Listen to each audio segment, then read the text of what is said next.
जय हिंद प्यारे साथियों, स्वागत है आपका अपने परिवार सुनामी क्लासेस। प्यारे साथियों, यूपी पुलिस कांस्टेबल री एग्ज़ाम की स्ट्रेटजी को लेकर मेरे भाई मैं बात करने वाला हूं कि यूपी पुलिस मॉक टेस्ट में नंबर कैसे बढ़ाएं या फिर कौन से ऐसे स्टेप हैं। मैंने वहां पर 3 बातें लिखी कि 3 गलतियां आपको कौन सी नहीं करनी है, बट यहाँ मेरे भाई मैंने 5 गलतियां लिखी हैं, 2 और ऐड की हैं अपनी तरफ से मैंने। तो इन पांचों बातों को मेरे भाई जो भी फॉलो करेगा, गारंटी लिखी है कि मैंने 230 प्लस का स्कोर करोगे। मैं वो भाई फेक बातें और वाहियात बातें नहीं करता हूँ। मैं यहाँ पर लिख भी सकता था कि 250 प्लस नंबर।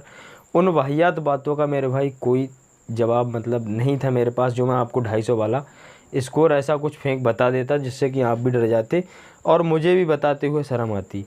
तो मेरे भाई कौन से ऐसी स्टेप हैं इनको आपको करना है, तो वीडियो को अंत तक देखिएगा, बिल्कुल समझना स्टेप बाय स्टेप चीज़ों को। मैं मॉक टेस्ट खुद लगाता हूँ, खुद मैं अच्छा कर पा रहा हूँ। मैं भाई आपके सामने एक अच्छे से गाइड कर पा रहा हूँ आप सभी लोगों को। कोई दिक्कत परेशानी है तो आप लोग भाई मेरा नंबर दिया है नीचे, व्हाट्सअप मेल भी है, जो भी करना चाहते तो कर सकते हैं। मैं 5 बातों की मैं बात करूँ। सबसे पहली बात हमारी है कि मॉक टेस्ट लगाते समय गलतियों को नोट करें।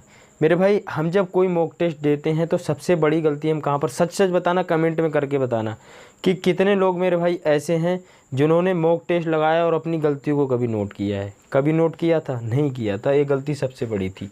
मॉक टेस्ट लगाते समय गलतियों को नोट करें। अब जैसे मान लो गलतियाँ कौन सी नोट करनी है। अब मान लो कि मेरे पास क्या सब्जेक्ट होते हैं मेरे भाई, 4 सब्जेक्ट होते हैं, मैथ, रीजनिंग, हिंदी और जीके जीएस। ठीक है, जीके जीएस। मैं मान ले रहा हूँ कि मेरे पास मैथ में एक चैप्टर, मान लो मेरे पास कोई चैप्टर, प्रॉपर कोई चैप्टर मान लो, एक चैप्टर में से या फिर 2 चैप्टर में से या फिर 3 चैप्टर में से या फिर 4 चैप्टर में से मेरे सवाल गलत हो रहे हैं। मैं उस चैप्टर को क्या करूँगा, नोट कर लूँगा कि मेरा परसेंटेज से सवाल गलत हो रहा है, नंबर सिस्टम से सवाल गलत हो रहा है, एलसीएम एचसीएफ से सवाल गलत हो रहा है, मेंसुरेशन का कोई सवाल गलत हो रहा है या कोई सीआई एसआई का सवाल गलत हो रहा है, तो मैं उस सवाल को नोट कर लूँगा। ठीक है मेरे भाई, यही चीज़ आपको कहाँ अप्लाई करनी है? रीजनिंग में। ठीक है भाई मेरे, सेम चीज़ कहाँ? रीजनिंग में अप्लाई करनी है, जो मैंने मेरे भाई ऊपर बताई है। ठीक है, समझ गए। हिंदी में भी क्या करनी है मुझे? हिंदी में मान लो कि मेरे पास यहाँ पर, मैंने मान लो कि यहाँ पर मेरे 3 सवाल गलत हो गए या फिर 4 सवाल मेरे गलत हो गए। इन्हें चुनना है मुझे कि मेरे गलती कहाँ हुई है, कौन से में हुई है। उपसर्ग प्रत्यय वाले में गलती हो रही है मुझसे, वर्णमाला से गलती हो रही है, संधि समास से गलती हो रही है, सर्वनाम से गलती हो रही है, वाक्य अशुद्धि से गलती हो रही है, पर्यायवाची शब्दों से गलती हो रही है, या विलोम शब्दों से गलती हो रही है, या एक शब्द अनेक शब्दों से गलती हो रही है। तो भाई कौन से चैप्टर से गलती हो रही, उन चैप्टर को नोट करना है। ठीक है मेरे भाई, क्या करना है? चैप्टरों को नोट। यहाँ तक वीडियो को अंत तक देखना मेरे भाई। जो भी सीरियसली है यूपी पुलिस लेकर वो पक्का देखेगा तो भाई समझ पाओगे। मैं यहाँ पर आधा अधूरा नहीं समझा पाऊँगा। देखो यहाँ पर अब मान लो मेरे पास जीके जीएस में मैं देख सकता हूँ कि मेरे पास हिस्ट्री हो गया, स्टैटिक जीके हो गया, पॉलिटी हो गया, कई सब्जेक्ट में जीके जीएस है टूटा हुआ है भाई, अन्य। ठीक, अब मान लो मुझे जीके जीएस किस तरह से तैयार करनी है? चैप्टर वाइज पढ़ने नहीं है, यहाँ पर सब्जेक्ट वाइज पढ़ना है। मेरा कोई चैप्टर जब मान लो कि हिस्ट्री से गलत हुआ, मैं हिस्ट्री को क्या दूंगा कि एक हफ्ते मुझे क्या करना है, हिस्ट्री को भी पढ़ना है, और इससे ज़्यादा क्वेश्चन गलत हो रहे हैं, पॉलिटी से ज़्यादा क्वेश्चन गलत हो रहे हैं तो पॉलिटी भी पढ़नी है। जिस भी सब्जेक्ट से गलत क्वेश्चन हो रहे हैं उस सब्जेक्ट में प्रॉपर पढ़ूंगा उसे। तो भाई चीज़ें क्या हो जाएंगी, यहाँ पर गलतियाँ मैंने नोट की हैं उसे पढ़ूंगा तो मेरी चीज़ों में क्या हो जाएगा, सुधार हो जाएगा। समझ गए भाई। अब मैं बात करता हूँ मॉक टेस्ट लगाने के बाद गलतियों पर काम करें। काम कौन सा करना है? जो मैंने मॉक टेस्ट लगाया था, यहाँ से जो मैंने गलतियाँ निकाली हैं, चैप्टर निकाले हैं, इन चैप्टर पे काम करना है। समझ गए मेरे भाई। इन चैप्टर पे सब पे क्या करना है, काम करना है। जो मैंने बताए हैं, जो चैप्टर गलत हुए उन पे क्या करना है, काम करना है। कि मेरा यहाँ से नंबर सिस्टम नहीं हुआ था, परसेंटेज नहीं हुआ था, यहाँ मुझे हिस्ट्री में क्वेश्चन नहीं बना था, वहाँ संधि में क्वेश्चन गलत हुआ था, रीजनिंग में सिटिंग अरेंजमेंट का क्वेश्चन नहीं बना पाया था, कैलेंडर का क्वेश्चन नहीं बना पाया था।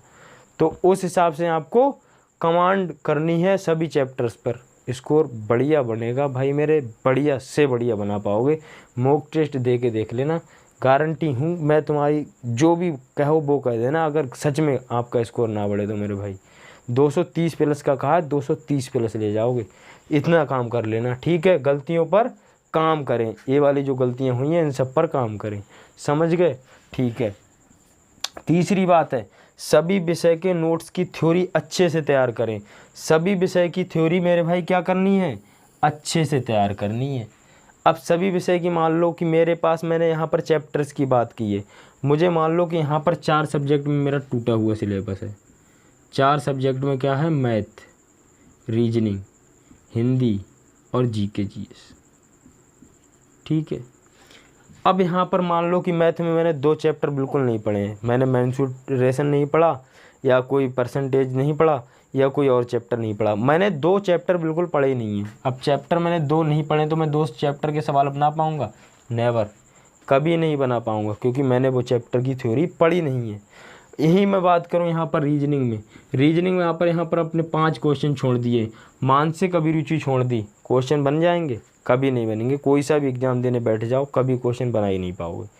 तो ये डर आपको निकालता है कि भाई मेरे, कि जो आपने क्वेश्चन छूट रहे हैं वो आपके किस वजह से छूट रहे हैं, कि आपने चैप्टर तैयार नहीं किए, थ्योरी तैयार नहीं की है।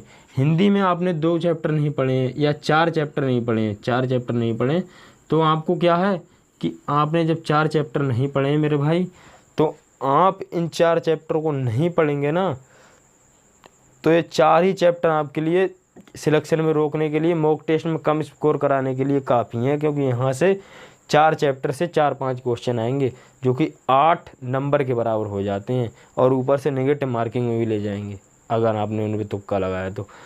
इसलिए मेरे भाई इनको पढ़ें ज़रूर, जो आपने छोड़ रखे हैं, थ्योरी नहीं पढ़ी उन्हें, थ्योरी को जरूर पढ़ें।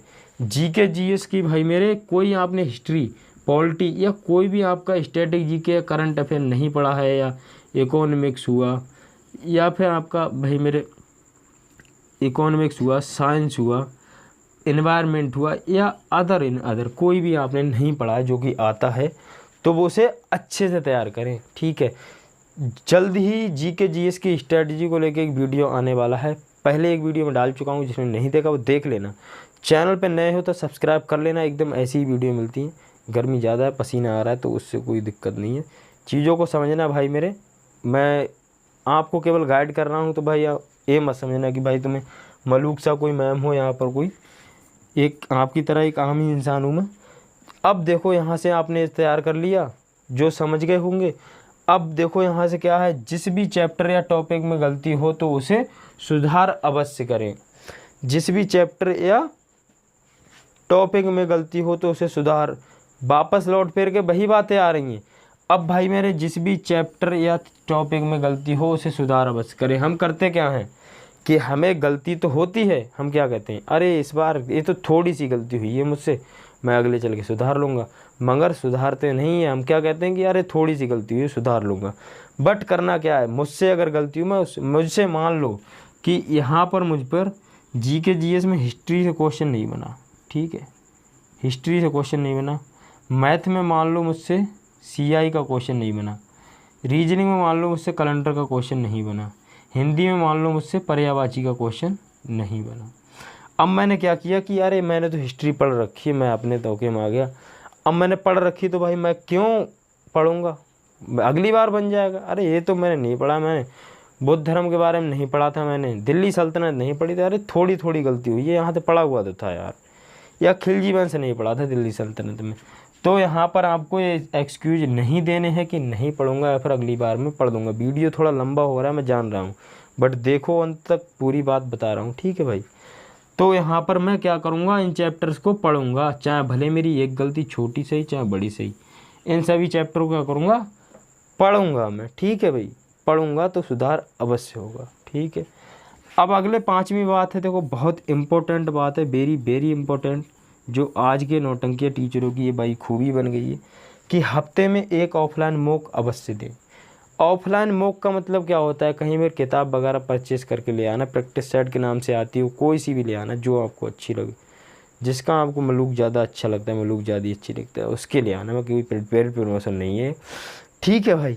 तो उसकी ले आना आप जाके, उसकी ले आओगे ना तो क्या फ़ायदा मिलेगा आपको। ऑफलाइन मॉक के फ़ायदे सुनो। पहला देखो, टाइम मैनेजमेंट हो जाएगा, टाइम मैनेजमेंट हो जाएगा। दूसरा सुनो, प्रेशर कम हो जाएगा। ठीक है मेरे भाई, प्रेशर कम हो जाएगा। तीसरा सुनो, ठीक है, डर ख़त्म हो जाएगा। डर, जिसे प्रेशर ही कहते हैं, डर। टाइम मैनेजमेंट, खौफ, जो आप लोग खौफ मानते हैं कि मॉक टेस्ट में 2 घंटे कैसे बैठूंगा, ठीक है, तो वो सब कुछ यहाँ पर ख़त्म हो जाएगा। प्रेशर ख़त्म हो जाएगा, समय ख़त्म हो जाएगा, सभी चीज़ों का डर ख़त्म हो जाएगा। और एक चौथी बात कौन सी, एग्ज़ाम टाइम वाली फीलिंग आएगी, एग्ज़ाम टाइम वाली फीलिंग आएगी, ठीक है। और जब भी मॉक दें तो मेरे भाई एकांत में बैठ के दे। एकांत मतलब क्या होगा कि 10 मिनट 20 मिनट का खेल नहीं है जो मैं एकांत में बैठ जाऊं। 2 घंटे का मॉक टेस्ट लगाना, अलार्म सेट करके। 2 घंटे के बाद चाहे मेरे क्वेश्चन 10 बचे चाहे 50 बचे, चाहे मैं उसे 2 बार देख लूँ, उसके बाद मैं मॉक टेस्ट नहीं देखूँगा। 2 घंटे पूरे होते ही घंटी बजी, अलार्म बजा, बस बात ख़त्म हुई, उसके बाद मैं ख़त्म कर दूंगा। इन गलतियों पे काम करके देख लेना। मॉक टेस्ट से मेरे भाई इससे बहुत कुछ फ़ायदे होंगे आपके लिए, देख लेना करके। ऑफलाइन करोगे OMR सीट भरना उसके साथ ही, ठीक है। टाइम मैनेजमेंट बहुत अच्छे से होता है, प्रेशर कम हो जाएगा, डर, टाइम, खौफ सब कुछ ख़त्म हो जाएगा। एग्ज़ाम टाइम वाली फीलिंग आनी चाहिए आपके लिए, जो कि आपको एकांत में बैठ कर लगाना है, ज़्यादा शोर शराबा ना हो, डिस्टर्बेंस वगैरह, ठीक है। तो भाई मिलते हैं अगली वीडियो के साथ। GK GS के याद करने के तरीके कैसे तैयार करें यूपी पुलिस के लिए या अदर एग्ज़ाम के लिए, एक वीडियो जल्द ही आएगा आपके लिए, तो चैनल को ज़रूर सब्सक्राइब कर लीजिएगा। ऑल गवर्नमेंट एग्ज़ाम की न्यू अपडेट के लिए, जो कि आपकी लेटेस्ट कोई वैकेंसी निकलती है, यहाँ पर बता दिया जाता है। सिलेबस से लेके जानकारी के लिए भाई एकदम स्ट्रेटजी वीडियो होती हैं, तो चैनल पे सब्सक्राइब जरूर करना। मिलते हैं अगली वीडियो में। जय हिंद, जय भारत, जय मां सरस्वती।